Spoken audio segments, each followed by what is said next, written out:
행복한 안식일입니다. 성도 여러분 안녕하셨습니까? 2부 예배가 좀 더 젊은 성도님들이 많이 계신 것 같고 어린이들이 있는 것 같고 1부 예배 때는 좀 더 긴장을 많이 했던 것 같은데 2부 예배는 좀 더 안정된 것 같습니다. 어, 예, 교문이 교회는 어쩌면 저희 신앙이 자라난 곳, 1992년도에 교문이 교회에 처음 와서 학생반 하고 이곳에서 실은 어머니 아버지께서 관리실에서 계시면서 늘 교회에서 살았던 기억이 있는데 교회에서도 많이 자고 2층에서 많이 자고 했던 기억도 있습니다. 그래서 늘 이곳은 집 같은 교회이기도 하죠. 여기 보니까 그때 계셨던 저희 선후배 청년 학생들이 이젠 장로님이 되셨고 교회가 상당히 많이 거의 한 30년, 딱 30년인 것 같아요. 횟수로 30년 동안 여전히 변한 모습도 있고 여전히 동일한 모습을 갖춰 있는 모습도 보게 됩니다. 우리 이명신 목사님 제 목회 동기입니다. 예, 그리고 우리 신병서 목사님은 제가 한국에 올 때마다 횡성교회, 남원주교회 이렇게 오는데 올 때마다 초대를 해주셔요. 그래서 이번에도 초대해 주셔서 또 교문리교회에서 말씀을 함께 나누게 되었습니다. 교문리교회에서 제 꿈이 자랐고 또 꿈이 이루어지는 것을 보게 됐습니다. 이곳에서 처음으로 천명 선교사 지원해서 2001년에 필리핀에서 활동하면서 장기 선교사 꿈을 꾸게 됐는데 천명 선교사 마치고 이제 목회 나와서 이제 장기 선교사를 꾸는 가운데 인도로 가게 됐어요. 그때 가게 된 때가 2011년이죠. 그때는 실은 정식 합회 선교사도 아니고 그렇다고 해서 뭐 비공식 선교사도 아닌 천명 선교사로 인도로 갔습니다. 2년을 생각하고 인도로 갔는데 하나님께서 은혜를 주셔서 천명 선교사에서 PMM 선교사로 전환을 해주셨습니다. 지회 선교사가 된 거죠. 얼마나 기쁜지 뭔가 좀 안정되는 느낌. 6년간 인도에서 2년 플러스 6년, 8년간 인도에서 봉사를 할 수 있게 되었습니다. 실은 뭐 많은 위기와 어려움도 있다고 할 수 있지만 인도에서 제일 많이 했던 이야기가 선교사로 사는 것만큼 복된 삶이 없다. 늘 가장 축복된 삶이 선교사로 사는 삶이다라는 얘기를 가장 많이 제 입으로 뱉었고 선교사들에게 또 가장 많이 들었던 말 같아요. 어쩌면 제 선교사로 사는 삶이 2019년 2월로 끝날 수 있었는데 또 하나님께서 은혜를 주셔서 2019년 4월부터 현재까지 대청의 선교사로 지내게 됐습니다. 모든 선교사들의 꿈인데 정말 가장 부족하고도 또 부족한 사람을 하나님께서 인도에서 지금 현재 11년 동안 살게 해주시고 또 가족들도 인도 사는 거 좋아하고 또 건강하게 지켜주셨습니다. 성도 여러분들의 기도와 또 도움이 아닌가 생각됩니다. 이 시간 또 교문있기로 인도하신 하나님께 감사드리고 초대해 주신 성도님들께 감사드립니다.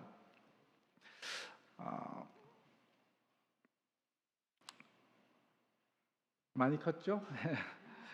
예. 작년 한 해 동안 인도에 살면서 실은 그 전까지 선교사로 사는 삶이 가장 복된 삶이다. 복이라는 말을 가장 많이 사용했는데 작년 여러분도 마찬가지고 저도 마찬가지고 와 이제 정말 마지막 때인 것 같다. 이제 어떻게 살아야 되지? 그런 고민을 가장 많이 했던 것 같아요. 오늘 제가 드릴 말씀은 뭔가 또 새로운 말씀이 아니고 또 인도 선교지에서 일어났던 새로운 기적 같은 이야기보다도 좀 가장 많이 묵상하고 제 마음속에 또 와닿는 그런 말씀을 여러분들과 나누려고 합니다. 잠깐 기도하고 말씀을 드리겠습니다. 사랑의 아버지 하나님, 이 시간 함께 말씀을 대언할 때에 제 입술을 주관하여 주시옵소서. 성도님들의 마음을 주관하여 주시옵고 말씀에 집중할 수 있는 은혜도 허락하여 주시옵소서. 사랑 많으신 예수님의 이름으로 기도드립니다. 아멘.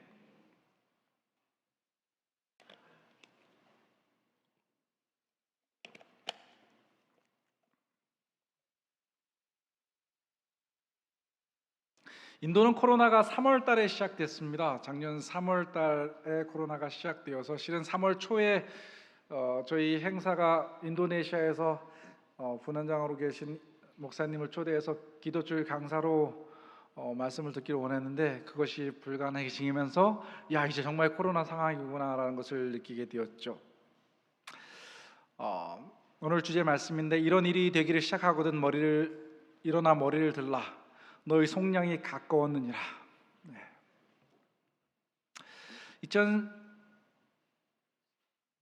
2020년 3월 달에 이제 선교사를 파송하고 계속해서 우리 선교사 가족들과 말씀 묵상, 어쩌면 인도에서 가장 제가 중요하게 생각하는, 어쩌면 하루에서 가장 중요하고 선교사들에게도 가장 많이 강조하는 아침 말씀 묵상이죠. 그것을 우리 직원들과 우리 가족들과 함께 말씀 묵상을 하는데 이런 말씀이 있었어요. 그때 범위가 역대하 7장인데 이 말씀이 제 마음에 너무나 많이 와닿습니다.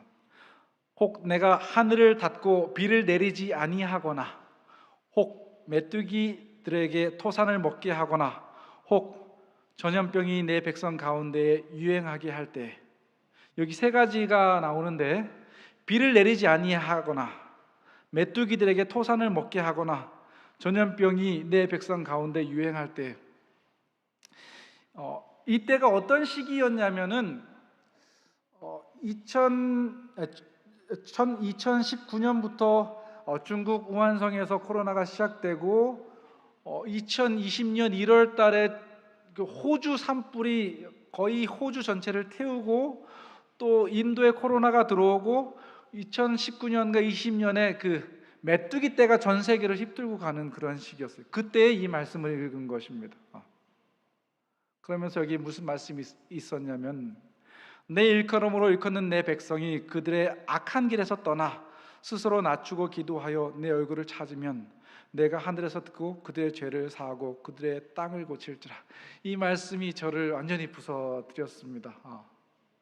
이 당한 모든 일들이 당신의 백성들을 위해서 하나님께서 허락하신 것입니다. 하나님의 허락 없이 실은 어떠한 재앙과 어려움도 임할 수 없는데 하나님께서 그렇게 허락하신 것은 내 이름으로 일컫는 내 백성이 그들의 악한 길에서 떠나 스스로 낮추고 기도하여 내 얼굴을 찾으면 그들의 땅을 고치리라.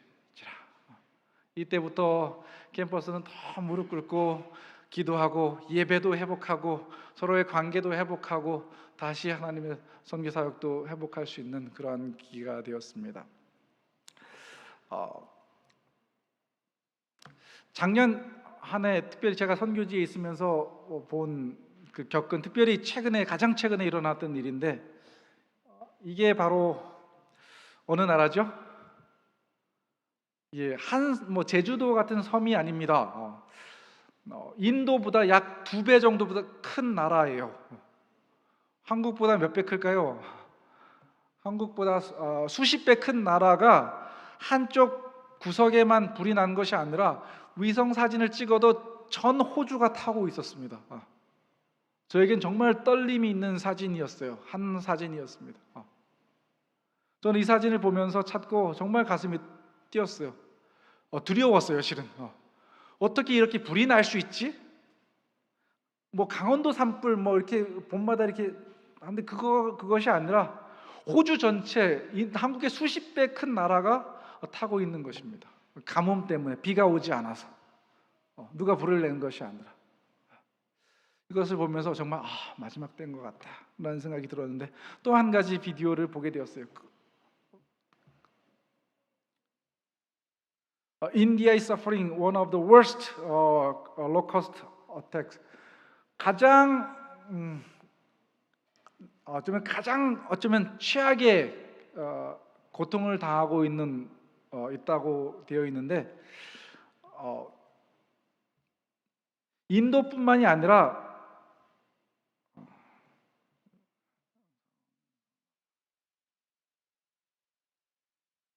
60여 개국이 메뚜기 떼로 삼켜버렸습니다. 모든 농작물과 들에 있는 것이 남아나지 않을 정도로 이 메뚜기 떼가 한번 지나가면 코끼리가 먹는 것보다 수십 배 더 많은 피해가 이르러 왔습니다. 그것이 아프리카부터 시작해서 아프리카 동부부터 시작해서 중국을 넘어서 인도를 넘어서 중국으로 쭉 메뚜기떼가 지나가는 곳마다 쑥대밭이 된 것입니다. 이 때가 제가 본 때가 바로 메뚜기가 인도에 상륙한 때였어요. 라자스탄, 남인도 거의 마하라스트라까지 삼켜버리는 그 때가 된 것입니다.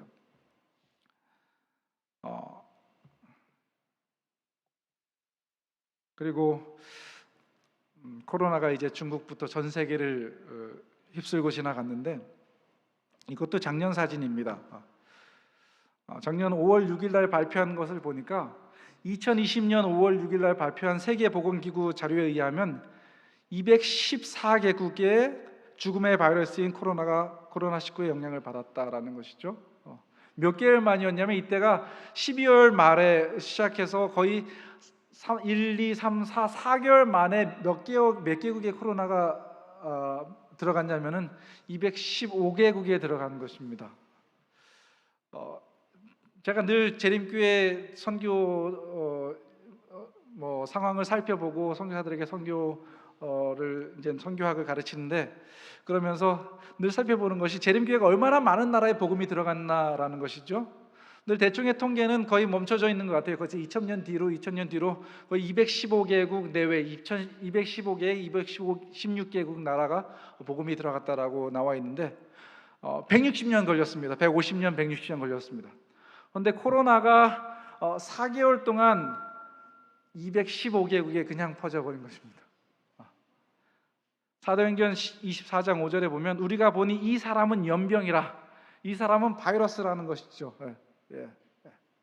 천하에 퍼진 유대인을 다 소유케 하는 자여 나사렛 이단의 괴수라. 바로 사도 바울 보고 한 얘기인데, 이야, 내가 이런 사람이 됐으면 좋겠다. 좀 연병, 이 코로나 같은 사람이 되어서 우리 선교사들이 코로나 같은 사람이 되어서 전 세계에 들어간다면 복음이 어떤 사람은 300년 걸려야지 복음이 사업이 완성된다고 하는데 4개월도 길지 않겠다는 생각을 하게 되었습니다. 이 마지막 시대 하나님께서 인도의 상황을 볼 때는 아직까지 정말 예수님께서 재림하실까라고 생각이 드는데 코로나를 보면서 하나님께서는 이런 방법으로도 전 세계 바이러스처럼 복음을 전하실 수 있구나라는 생각을 가지게 되었습니다. 일본의 대지진, 네팔의 대지진, 쓰나미, 다 제가 인도에 있을 때 겪었던 일입니다. 10년 사이에.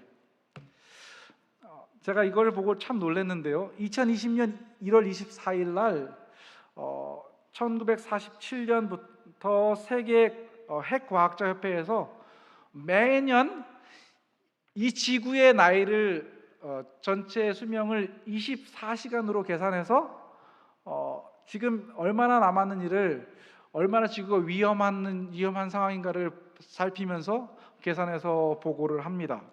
그런데 2020년 1월 24일에 처음으로 초 단위로 떨어지게 된 것입니다. 100초로 계산을 하고 있습니다. 이렇게 해마다 이렇게 다른 시구의 수명이 이 정도 남았다라고 계산을 하는데 작년 처음으로 분 단위에서 10분 이렇게 분 단위에서 초 단위로 떨어진 첫 해가 되었습니다. 물리학자 스티븐 호킹은 처음에는 1000년 지구가 한 1000년 정도는 더 살 수 있다, 더 할 수 있다 그랬는데 2016년에 이제 지구가 한 100년이면 지구 수명을 다 할 것이다라고 보고 있죠. 구글이나 여러 자료들을 보면 여러분들도 많이 살펴봤으리라 생각되는데 세상에 있는 거의 100%의 사람들은 이 지구 역사가 이제 얼마 남지 않았다라는 것입니다. 다양한 방법으로 지구가 멸망할 것이라고 보고를 하고 있죠.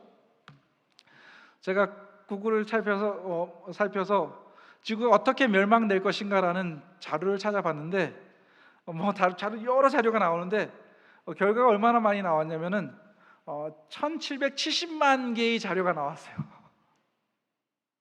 무슨 말씀인지 아시죠? 많은 사람들이 지구가 멸망할 것이라는 것이죠. 그것을 다 알고 있다라는 것입니다. 사단도 알고 있고 하나님을 믿는 백성들도 알고 있고 여러분도 알고 있고 저도 알고 있습니다.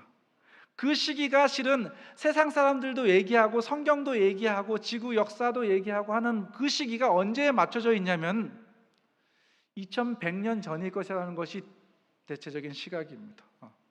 어떤 분들은 2020년에서 30년 사이에 뭔가 아주 신빙성 있는 자료들을 대면서 또 성경적인 근거를 대면서 얘기하는 분들도 봤습니다.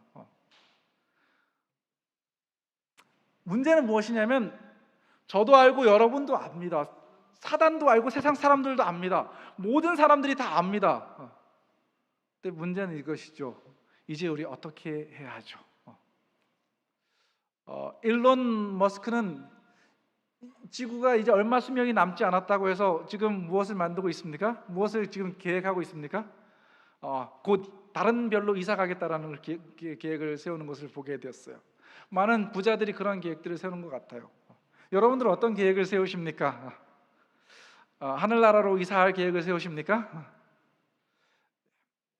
오늘 그 이야기를 아마도 가장 많이 들었을 그 이야기를 저는 또 오늘 하려고 합니다. 바로 마태복음 24장 25장에 있는 말씀입니다. 너무나 분명하고 명확하게 우리에게 설명해 주었기에 저는 이 말씀을 정말 단순하게 여러분들에게 말씀드리려고 합니다. 마태복음 24장 3절에서 6절에는 이렇게 얘기하죠. 예수님의 재림의 징조들을 다양한 방법으로 우리에게 소개해 주고 있습니다. 이런 일들이 시작하거든 머리를 들라라고 얘기를 하시죠. 또 아직은 끝이 아니라고 하면서 무슨 말씀을 하십니까? 온 세상에 복음이 증거되어야 그제야 끝이오라고 말씀하십니다. 그러면서 저희에게 24장 37절에서 51절까지는 여러 가지 비유로 세 가지 비유로 재림을 준비하라라고 말씀하십니다. 그리고 25장에는 준비 방법이 나와 있습니다. 이 말씀을 제가 표로 만들어 보았는데요.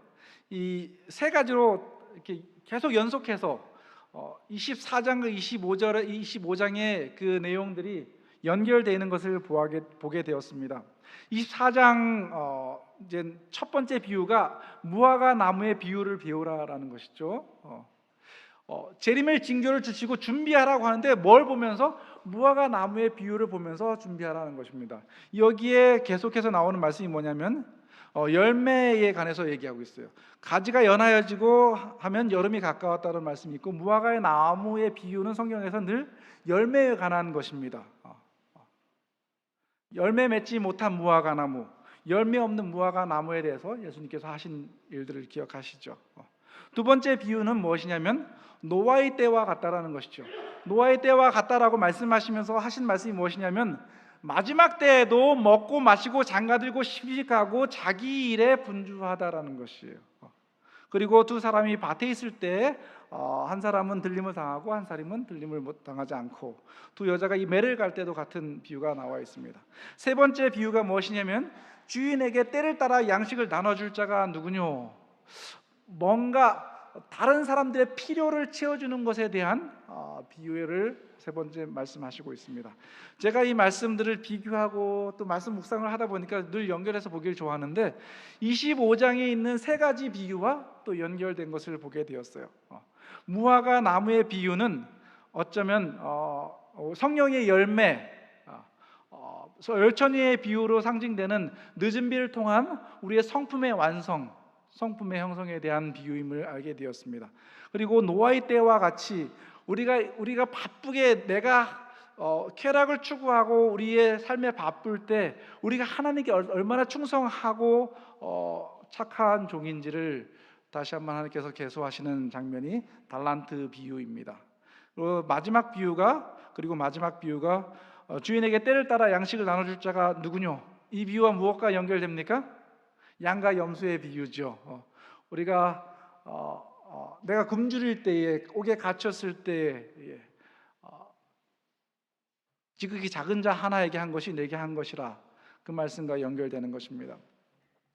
그래서 이 말씀을 살펴볼 때 이제 어떻게 하죠? 첫 번째 정말 중요한 것입니다. 그것이 무엇이냐면 성품을 준비해야 됩니다. 우리의 품성을 준비해야 됩니다.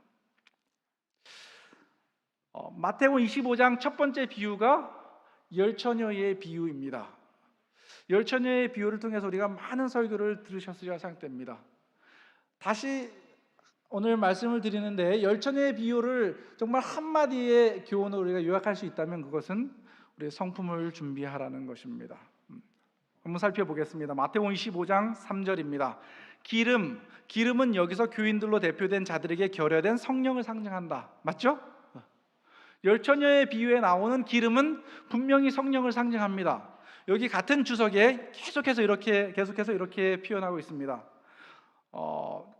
근데 그 성령 가운데 너희 쓸 것을 나눠주라, 너희 쓸 것을 사라, 나눠줄 수 없으니 사라라고 얘기하는데, 여기에 대한 주석을 재림교회 주석은 이렇게 얘기하죠.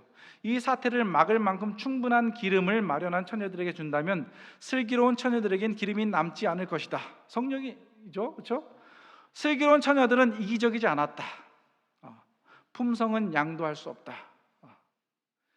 이 주석에서 무엇을 이야기하고 있냐면은 기름은 성령이고 또 이 성령은 무엇이라고요? 양도할 수 없는 품성이라는 것입니다. 무엇을 준비해야 됩니까? 기름인데, 성령인데, 더 정확하게 말하면 우리의 품성인 것입니다. 마지막 날의 사건들에 보면 더 분명하게 나와 있습니다. 이 사업의 종말에는 늦은 비를 주셔서 추수할 곡식을 무르익게 할 것이다. 다시 말해서 우리 성품을 무르익게 하실 것이라는 말씀이고, 계속해서 여기에 보면 우리 성령이 우리의 성령을 통해서 우리가 성품이 완성되어야 함을 우리에게 말씀해 주십니다. 이른 비는 회심을 일으키고 늦은 비는 그리스도와 같은 품성을 개발시키신다는 것입니다. 성령의 능력으로 말미암아 하나님의 도덕적인 형상이 품성 가운데 완성되어야 한다. 사랑하는 규민교회 성도 여러분, 첫 번째로 우리가 준비해야 될 것이 무엇일까요? 성품 아니겠습니까? 예수님과 신의 성품에 참여할 수 있는 그런 성품이 아니겠습니까? 30년 전부터 교문익교회를 다니면서 정말 좋은 경험, 정말 또 쓰라린 경험도 많이 했던 것 같아요. 교회에서 함께 살기 쉽지 않으시죠? 교인들과 대화도 안 되고 어떤 다른 의견으로 다투기도 하는데, 교회가 바로 이 예수님을 닮은 성품을 건설하는 장이 아닐까 생각됩니다. 그런데 여기 또 한 가지 중요한 말씀을 하시고 계시는데, 우리가 하나님의 사업에 온전히 헌신할 때 하나님께서 그의 성령을 한량없이 부으심으로 그것을 인정하실 것이다. 그러나 교인들의 대부분이 하나님의 동역자가 되지 않는 한 성령을 부으시는 일은 없을 것이다. 무엇이라고요? 하나님의 동역자가 되지 않는 한 성령을 부으시는 일은 없을 것이다. 마지막 때가 되면서 우리가 준비해야 된다는 얘기를 많이 해요. 제가 오늘 광주에 있는 한 교회를 이번에 와서 방문하게 됐는데, 목사님, 이 시기에 하나님의 사업을 할 필요가 있을까요? 하나님의 사업을 확장할 필요가 있을까요? 성품 건설하기도 바쁜데, 내 믿음 준비하기도 바쁜데 하나님의 일을 할 필요가 있을까요? 라는 얘기를 저에게 직접적으로 하시더라고요. 여러분 어떻게 생각하십니까? 오늘 말씀이 이렇게 얘기합니다. 하나님의 동역자가 되지 않는 한, 하나님과 함께 일하지 않는 한 성령을 부으시는 일은 없을 것이다. 이 자리에 계신 젊은 성도님들부터 어린이들부터 하나님의 동역자가 되시기 바랍니다. 그것이 우리의 성품을 준비하는 길입니다.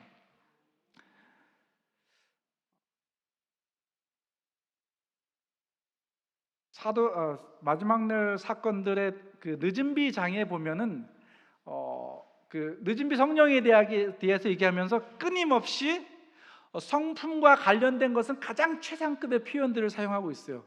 우리가 건설하고 우리가 목표로 삼아야 될 것은 그저 나는 내 본성이 이러니까, 내 말투가 이러니까, 원래 내 행동이 이러니까 그냥 있는 모습 그대로 받아줘가 아니라, 우리가 목표로 삼고 또 건설하고 개발돼야 될 것은 예수님의 하나님의 성품이죠. 신의 성품이죠.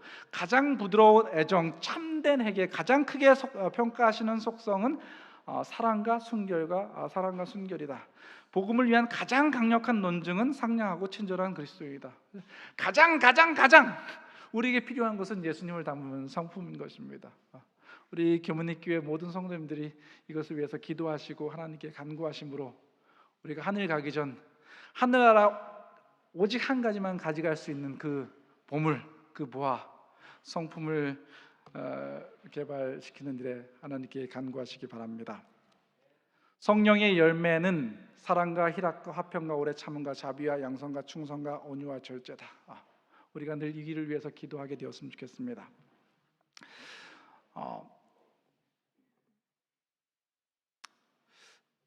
그렇다면 제가 모든 내용마다 체크 포인트를 만들어 보았습니다. 우리 한번 살펴보겠습니다. 나의 품성은 예수님의 품성을 닮았는가?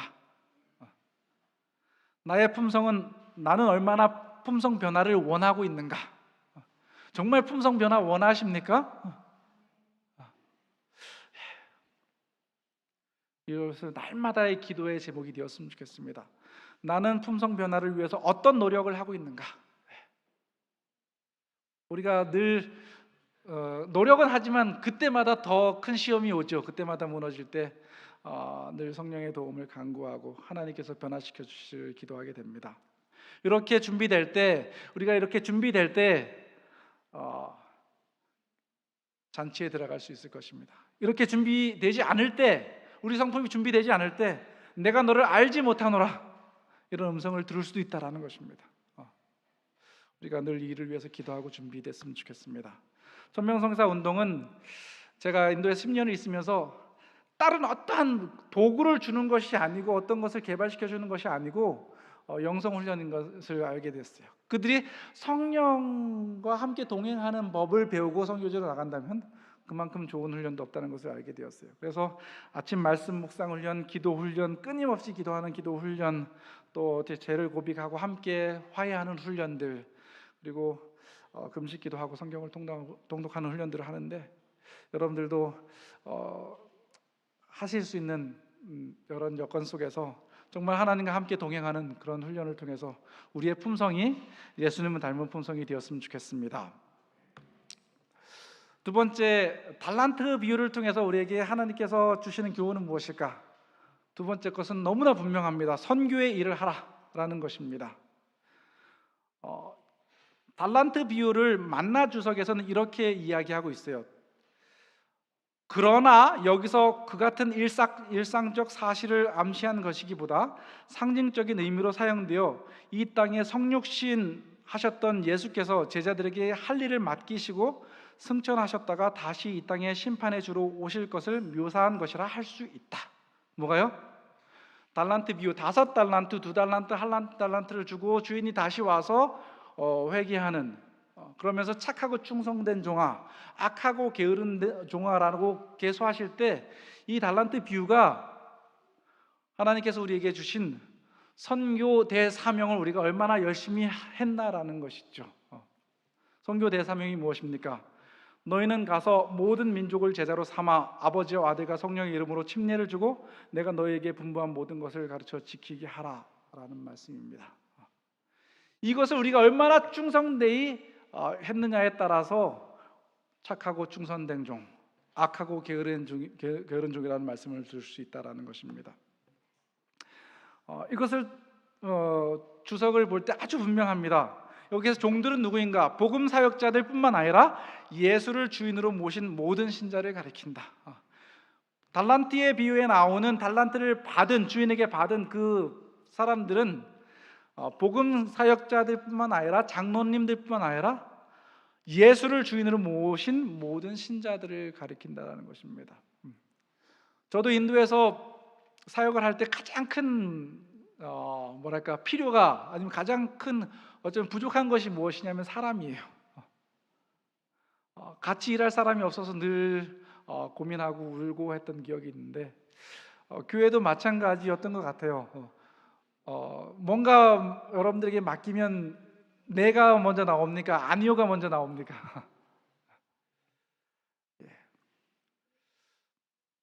우리가 받은 달란트는 어떤 재능뿐만 아니라 소유, 성격, 지식, 교육, 의지, 환경 모든 것들이 하나님께서 우리가 선교 사역에 할 수 있도록 우리에게 주신 것입니다. 달란트의 비유는 다른 이들을 위한 영혼 구원 사업의 책임을 역설한다. 여기 계신 모든 성도님들이 어린이부터 우리 아이들부터 정말 기도할 수 있는 영혼이 한 사람이라도 있었으면 좋겠습니다. 큰 역량을 지닌 많은 사람들이 적게 시도하기 때문에 적게 성취한다. 그래서 이 말씀을 너무나 깊이 깨달을 때가 언제냐면 선교사 홍보를 다니는 때예요. 선교사를 홍보를 하고 정말 좋은 청년들이 많이 청년 선교사로 지원하길 원하는데 가다 보면 이제 어쩌면 처음엔 지금은 좀 많이 달라졌는데 가장 손을 먼저 드는 청년들은 시골에 있는 청년들이에요. 어쩌면 달란트가 많지 않은 청년들이 지원을 합니다. 의사들이 좀 지원해서 선교사로 나갔으면 좋겠는데 변호사들 사업가들이 선교사들 지원해서 나갔으면 좋겠는데 그렇지 않다라는 것이죠.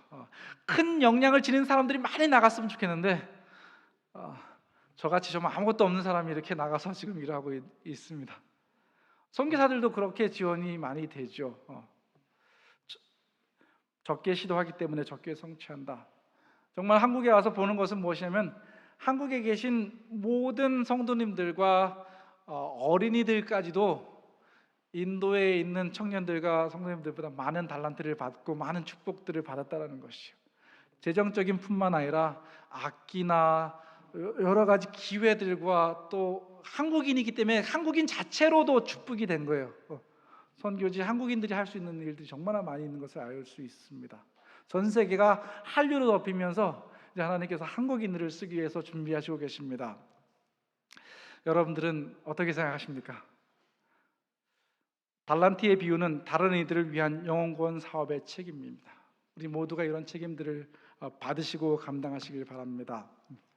우리가 하는 선교 사역들을 정리해 보았습니다. 매년 2회 천명 선교사 훈련을 하고 평신도 지도자 훈련을 하고 선교지 방문을 하고 지역교회 어린이를 위해 분교를 합니다. 선기교회도 건축하고 전도회도 하고 학교 선교도 하고 의료 선교도 하고 다양한 방법으로 천명 선교사 운동만 해도 되는데 이런 일들을 저희들이 할 수 있는 것들은 모든 일들을 다 하려고 합니다. 함께 동참해 주시고 또 국내와 국외의 선교에 함께 협력해 주셨으면 좋겠습니다. 앞으로의 계획은 의료 선교도 계획하고 있습니다. 그래서 이제 병원이 거의 완성되어 가고 있습니다. 음악 선교, 또 미디어 선교, 장기 선교를 위한 학교 설립도 계획하고 있습니다. 이제 이게 병원 건물입니다. 우리 3층으로 지어지고 있는데 1층은 병원이고 2층과 3층은 게스트룸과 우리 의사들 사택으로 지어지고 있습니다. 올 3월 23일 날 초등학교를 하나 운영권을 저희들이 갖게 됐습니다. 그래서 36학교입니다. 정식 36학교인데 이 학교가 거의 죽어가고 있었는데 이제 리모델링도 하고 교사들도 새로 뽑고 학교를 통해서 지역 선교회와 또 우리 동문 선교사들이 일할 수 있는 자리를 마련할 계획입니다. 이제 우리 어떻게 하죠? 두 번째입니다. 여러분 선교에 관심 있습니까? 선교 소식을 들으면 가슴이 뜁니까? 나는 1년에 얼마나 국내 선교와 국외 선교에 참여하는가? 여기 계신 분들 가운데 몇 프로가 교회 선교에 예배 드리는 것 말고요 다양한 모습으로 선교에 동참하고 계십니까? 어떠한 모양으로 해외 선교에 동참하고 계십니까? 나는 땅끝까지 복음을 전하는 일에 얼마나 참여하고 있는가? 점수를 매겨보시기 바랍니다. 여기에 하나님께서 분명히 두 그룹으로 또한 나눠질 것입니다. 한 그룹은 착하고 충성된 종아, 내 주인의 즐거움에 참여하라고 하늘나라에 초대될 것입니다. 다른 한 그룹은 악하고 게으른 종아, 어두운 데로 내어 쫓으라. 여기 계신 성도님들 가운데 어린이부터 누구도 이런 음성은 안 들었으면 좋겠습니다. 이 마지막 시대에 이제 어떻게 살죠? 두 번째는 선교에 참여하라는 것입니다. 세 번째는 양과 염소의 비유죠. 여기에 보면 이건 너무나 분명하게 저희들이 보여주고 있는데 구호봉사입니다. 다른 사람들의 유익과 필요에 관련해서 우리가 얼마나 습관처럼 자동적으로 반응을 하는가. 제가 한국 교회에 있을 때 많은 분들이 이런 얘기를 했어요. 교회 건축한다고 이제 어느 교회에서 뭐 포도즙을 보내고 뭐 어떤 뭐 약과를 보내고 이렇게 보내면 뭐 보내지 마세요. 뭐 부담돼요. 어떤 생각이 드십니까? 규모니 교회는 안 그렇겠죠? 도움이 필요할 때 그 도움이 어떠한 도움이든 자동적으로 주머니에 손이 들어가서 도와줄 수 있는, 그렇게 될 때 세 번째 준비가 되는 것입니다. 저도 선교지에 있다 보니까 인도는 가난한 사람들이 9억이라고 해요. 14억 중에서 9억이 가난한, 지금 한 10억이 가난한 사람들이에요.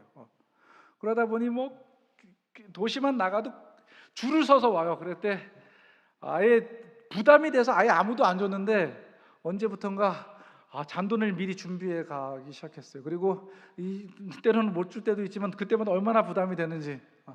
근데 달라는 사람들에게는 어떠한 필요라도 조금이라도 도와주고 싶은 마음이 제 마음속에 있고 실행하려고 하고 있습니다. 근실한 성품과 견고한 원칙과 건전한 도덕을 가진 아이들을 사회에 보낸다면 그들은 모든 선교 활동 중에서 가장 중요한 선교 활동을 수행할 것이다. 우리 그런 어린이들과 또 청년들이 이렇게 준비되었으면 좋겠습니다. 선행을 계속하는 것이 하늘을 위한 품성을 형성할 것이다. 우리가 하늘나라에 가져갈 수 있는 것은 오직 성품인데, 제가 여기서 이제 두 가지를 살펴보면은 선교 일에 하나님과 동역할 때 우리의 성품이 건설되고, 선행을 계속하는 것이 하늘을 위한 품성을 형성하는 것이다라는 것이죠. 하나님께서 왜 선행을 하라고 하실까? 왜 선교를 하라고 하실까? 그것은 우리의 품성을 위해서가 아닐까 생각됩니다. 나만 구원받기 위해서 내 품성만 건설하기 위해서 골방에 들어가고 골방에만 들어간다면 품성은 여전히 죄된 품성을 그대로 간직하게 될 것입니다. 하지만 다른 사람들의 필요를 채워주고 다른 사람들을 위해서 복음을 전하고 할 때 우리의 품성이 건설될 수 있다는 것이죠. 저희들이 하는 봉사활동은 이런 활동이 있는데, 작년에 저희들이 한 중요한 경험을 해서 이것을 영상으로 잠깐 보여드리겠습니다. 오늘은 영상이 잘 안 나오네요. 예.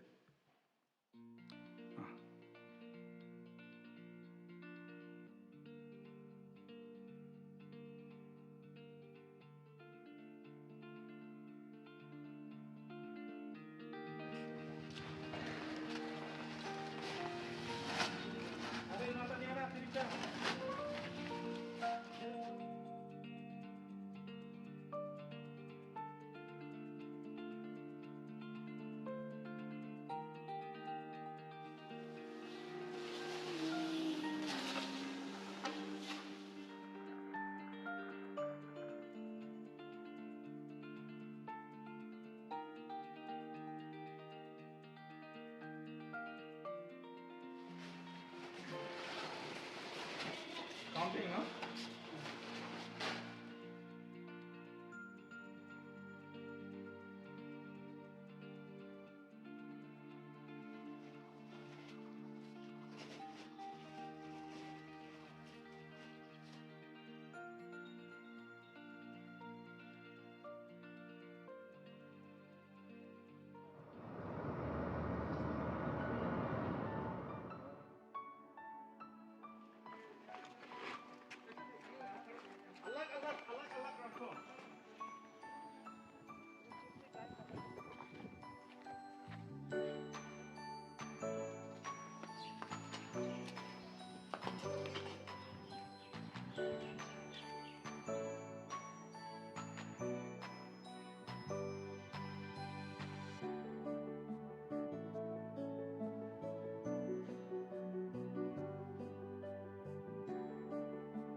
어, 작년에 코로나로 인도가 거의 14억이 마비됐을 때 정말 저는 그 택배 기사가 되어서 한국의 성도님들이 전해주시는 사랑을 나눠주면서 정말 많은 경험도 하고 또 깨달은 것이 상당히 많이 있습니다.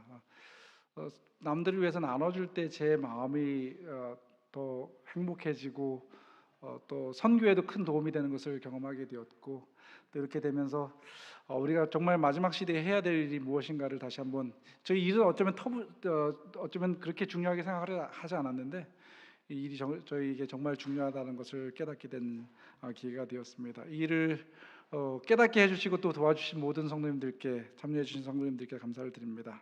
이제 우리가 어떻게 해야죠? 마지막은 주변의 어려운 이야기를 들었을 때 나는 어떻게 반응하는가? 어떻게 반응하십니까? 나는 1년에 얼마나 지역사회 봉사에 참여하는가? 나는 정기적으로 주변의 어려운 사람들을 위해서 무엇을 하고 있는가?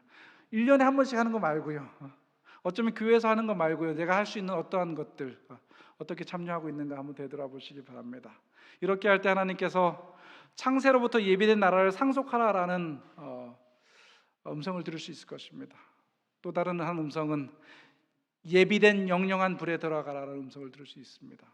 우리가 하나님의 정말 이 세 가지 중요한 우리가 마지막 시대에 해야 될 그런 일들 가운데 하나도 놓치지 않게 되시길 바랍니다. 품성 변화 없이 선교할 수 없고, 선교하지 않고 품성의 완성을 이룰 수 없다는 것이죠. 선한 봉사를 통해 성품이 자라나고 그리스도를 닮은 품성은 선한 일을 지속하게 해주는 것입니다. 어떤 분들은 나는 품성 건설만 할 거예요, 어떤 분들은 나는 선교만 할 거예요, 어떤 분들은 나는 봉사만 할 것이죠. 이것이 아니라 세계는 우리를 천국으로 인도하는 삼각, 어쩌면 트라이앵글입니다. 성품 변화와 선교 봉사, 구호 봉사는 우리가 하나도 덜 중요하게 생각하지 하면 안 되는, 천국을 위해서 가장 필요한 것입니다. 우리 교문리 교회가 모든 성도님들이 예수님 담는 성품을 개발하기 위해서 늘 아침마다 또 시간 날 때마다 기도하시고 준비되었으면 좋겠습니다. 또 선교 봉사와 구봉사를 함께함으로 우리 교회가 정말 주위의 사람들에게 칭찬 듣고 하나님의 사업을 마칠 수 있는 기회가 되었으면 좋겠습니다. 여러분 이제 어떻게 하시겠습니까? 여러분 이제 어떻게 하시겠습니까? 마음의 결정을 하시는 이 시간이 되었으면 좋겠습니다. 감사합니다.